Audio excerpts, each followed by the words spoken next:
Fjala sot. Thesaret.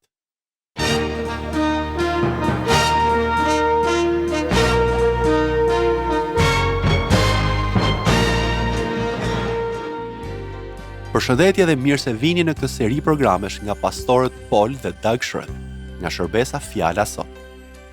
Dhe fjala për sot është thesaret. Kur dëgjojmë fjalën thesar, kemi një lloj ngacmimi të brendshëm që na shtyn të mendojmë se askush nuk na ka lënë ndonjë thesar që të jemi të pasur, apo se nuk jemi aq të pasur sa t'u lëmë thesare fëmijëve tanë. Kjo ndodh nga që mendja jonë njerëzore e identifikon fjalën thesar me fjalën pasuri apo para. Ju ftojmë të na ndiqni në programin e sotëm për të fituar një këndvështrim të ri mbi këtë fjalë. Një këndvështrim që do ta zhvendos fokusin tuaj nga thesaret për njerëzit tek njerëzit si thesar. Jezus Krishti është mësuesi më i madh i të gjitha kohrave dhe ai ka një fjalë të veçantë sot për secilin prej jush. Qëndroni me ne për ta zbuluar së bashku.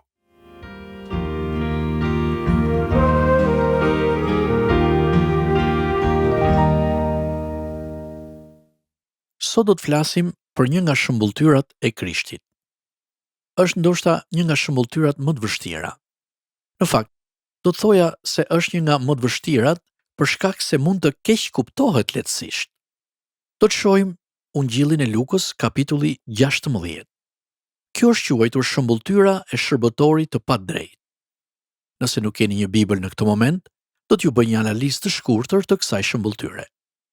Këtu flitet për një administrator, pra për dikë që punon për zotrinë e tij. Detyra e tij është të kujdeset për paratë e zotrisë.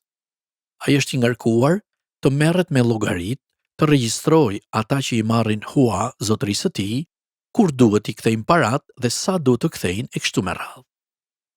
Zotrisë së tij i thanë se ky administrator nuk ishte i ndershëm, nuk po e bënte punën mirë dhe për këtë arsye ai e pushoi nga puna dhe i tha se nuk do të ishte më administratori i tij. Tani, ky njeri kishte një mendje të mprehtë dhe vendosi të kujdesej për veten, ndërkohë që i kishin mbetur pak orë, ndoshta edhe pak ditë. Ai mendonte se do të ishte mirë të sigurohej për mirëqenien e tij edhe pasi të mbetej pa punë. Në atë kohë nuk kishte telefona, prandaj ai duhet të shkonte t'i takonte vetë njerëzit. Dikujt i tha: "Ti i detyrohesh zotrisë tim $100. Pasi i mori parat, shkruajti $50. Pastaj shkoi tek një tjetër e i tha se i detyrohej zotrisë $40. Pasi i mori parat, shkruajti 20. Kështu veproi me të gjithë duke u përgjysmuar borxhin. Sigurisht, kjo ishte diçka e pandershme, por mund të konsiderohet edhe si mendje mpretësi. Krishti thotë se bota ka një lloj urtësie dhe mendje mpretësie të sajën dhe pikëllohej për faktin se ndonjëherë të krishterët nuk janë aq të mprehtë. Ata nuk janë në gjendje të mendojnë me urtësi për disa gjëra. Kështu, Krishti e lavdron këtë administrator të padrejtë. Ai nuk lavdron faktin se ishte i padrejtë dhe i pandershëm. Çfarë po lavdron atëherë? Le ta shohim me vëmendje këtë shëmbulltyrë për të kuptuar se çfarë është ajo që Krishti po na mëson përmes saj. Do të arrijmë tek një mendim tjetër këtu, që dyshoj se do të jetë pak i mjegullt për disa të krishterë, pjesërisht sepse është e rrezikshme sa herë flisni për të ruajtur thesare për veten tuaj në qiell. Do të ketë disa njerëz që do të mendojnë se ju po flisni për të fituarit e favorit Perëndis apo për të merituar diçka nga ai për atë që ju bëni. Dhe përgjigjja e drejtë për këtë është: në asnjë mënyrë. Ju nuk mund ta fitoni favorin e Perëndis. Nuk ka asgjë që ju keni bërë për të merituar faljen apo dashurinë e tij, por kjo është një temë tjetër. Po flisnim për lavdinë që ne do të marrim në qiell. Ka një sër vargjesh në Bibël, jo vetëm këtu tek Luka 16, por edhe tek letra e parë që apostulli Pali shkroi Timoteut, kapitulli 6, vargu 19, ku flitet në lidhje me të qenit bujar dhe me ruajtjen e thesareve në qiell. Kjo është përmendur në disa vende në Bibël, por çfarë do të thotë kjo? Mendoj se kjo është një referencë për njerëzit që do të jenë në qiell si rezultat i drejt për drejt i asaj që ne kemi bërë për t'i ndihmuar ata në radhë parë, duke u treguar atyre për Jezu Krishtin dhe duke i drejtuar tek shpëtimtari i tyre. Unë besoj se gjithçka që ju bëni për misionin që Perëndia na ka dhënë, për të dërguar misionar në mbar botën, për të shpërndar Biblën në mbar botën, apo për të përçuar lajmin e mirë të shpëtimit tek njerëzit që ende nuk e kanë dëgjuar atë, Perëndia do t'ju shpërblej në qiell. Por, si do t'jetë ky shpërblim? Ai nuk përshkruhet në mënyrë të shprehur, por mund ta imagjinoj se një nga bekimet që do të marrim kur të shkojmë në qiell është se njerëzit do të vijnë tek ne atje pra dhe do të na thonë se janë të kënaqur që na kanë takuar nga që i kemi ndihmuar kur ishin mbi tokë. Në fakt Jezusi e përdor këtë ilustrim kur thotë se çfarëdo që ne kemi bërë për një nga këta të vegjëlit, qofshin këta fëmijë të vegjël apo të krishterë të dobët si fëmijë në besim, nëse u kemi dhënë ujë kur kanë patur etje, nëse u kemi dhënë ushqim kur kanë patur uri, nëse i kemi vizituar kur kanë qenë në burg e me radhë, këtë ja kemi bërë atij. Unë besoj se kjo nënkupton çdo gjë që ne bëjmë për t'i sjellë lavdi Krishtit, për t'i sjellë lavdi emrit Perëndis. Ktu përfshihen edhe gjërat vogla që ne kemi bërë për njerëzit që as nuk i mbaj mend. Perëndia do të na shpërblejë për gjitha këto në qiell. Thuhet gjithashtu se disa do të shkëlqejnë si yjet në qiell, disa si hëna e disa si dielli. Për mua ka të ngjarë që kjo të jetë një mënyrë për të dalluar njëri tjetrin në qiell. Kush e di? Nuk e kuptoj plotësisht këtë ilustrim, por duket se ata që kanë qenë të përkushtuar dhe bujar në kryerjen e vullnetit Perëndis, pa u vënë re në tokë, do të dallohen atje. E dini, ndonjëherë emrat e mëdhenj marrin gjithë vëmendjen dhe lavdrimet në këtë botë. Të gjithë thonë se sa të mrekullueshëm janë ata. Ndoshta ata që Krishti do të dallojë në qiell, do të jenë njerëz si gjyshja Schwarz, thjesht posajo një emër, që ndoshta ka pak gjasa, nga që niprit e mbesët e saj nuk e njohin Jezusin, për shkak se djali apo vajza e saj janë larguar nga Perëndia. Sa herë që kjo gjyshe mban në shtëpi niprit dhe mbesat, u tregon atyre histori nga Bibla, u thot se Jezusi i do dhe i mëson se si të luten. Unë besoj se bujaria e kësaj gjysheje, që përpiqet të sjellë niprit dhe mbesat e saj tek Jezusi dhe lutet për ta, dhe përpjekjet që këta lloj njerëzish bëjnë, do të jenë kaq të lavdishme në qiell dhe do të shpërblehen. Po ashtu, besoj me gjithë zemër se gjërat që bëjmë këtu në tokë për të përmbushur vullnetin e Perëndis janë një proces përmes të cilit ruajmë thesare në qiell. Mund të jetë një lutje e zjarrt dhe këmbgulse.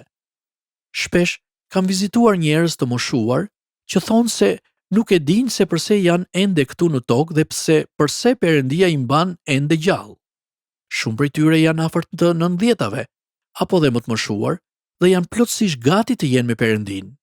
Megjithatë, muaj pas muaji, vazhdojnë të pyesin për qëllimin se pse janë ende këtu. Unë gjithmonë u kujtoj se Perëndia dëshiron që ata të jenë luftëtar të lutjes, të luten për shërbesën, për të smurët dhe që jo besimtarët në botë të njohin Krishtin. Është një gëzim shumë i madh kur këta njerëz rrëfejnë se sa orë kanë kaluar në lutje dhe përkushtim ndaj Perëndis. Është thjesht mahnitse. Kjo është vlera që Krishti kërkon dhe sheh. Krishti shikon zemrën.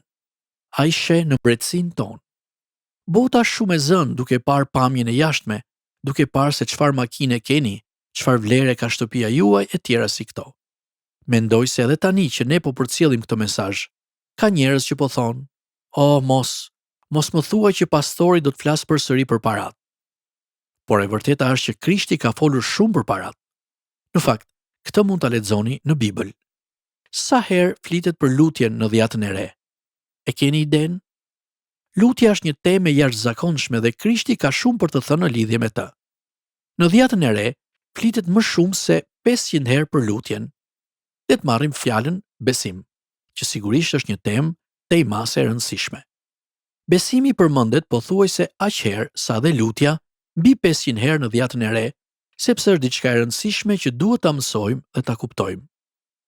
Tani, për ata që janë lodhur duke dëgjuar për parat, a e dini se sa herë flet Krishti për to në Dhjetën e Re e po ashtu edhe apostulli Paul në shkrimet e tij? Por gjatë gjithë jetës së re, nëse për lutjen flitet 500 herë dhe po aq për besimin, për parat flitet 2000 herë. Pra, 2000 herë diskutohet për parat në dhjetën e re. Është një temë jashtëzakonisht e rëndësishme që mësohet shumë qartë në Bibël, në mënyrë të përsëritur, që ne të kuptojmë se parat nuk janë tonat, por i përkasin Perëndis. Ai ka çdo arsye dhe çdo të drejtë të flasë për to. Mund ta merrni në konsiderat këtë kur të shkoni në kishë. Nëse shkoni në një kishë ku pastori ka frikë të flasë për parat, ai nuk po bën një punë të mirë në predikim. Në fakt, paraja përmendet në çdo 6 vargje në dhjetën e re. Nëse pastori juaj nuk flet për parat një herë në 6 shërbesa, bëni mirë t'i kujtoni se Krishti ka shumë për të thënë për parat dhe se ju doni të dëgjoni më shumë për këtë temë. Të gjithë kemi nevojë të dëgjojmë dhe të mësojmë për to. Unë besoj se në këtë shëmbulltyr, Jezusi na jep një mësim të ri e të çmuar, që të bëjmë thesare për në qiell, që janë vetë njerëzit. Njerëzit që janë, apo që do të jenë në qiell, si rezultat i drejt për drejt i ndihmës sonë, shërbesës, misionit dhe të gjithçkaje që keni bërë për t'i afruar ata te Krishti.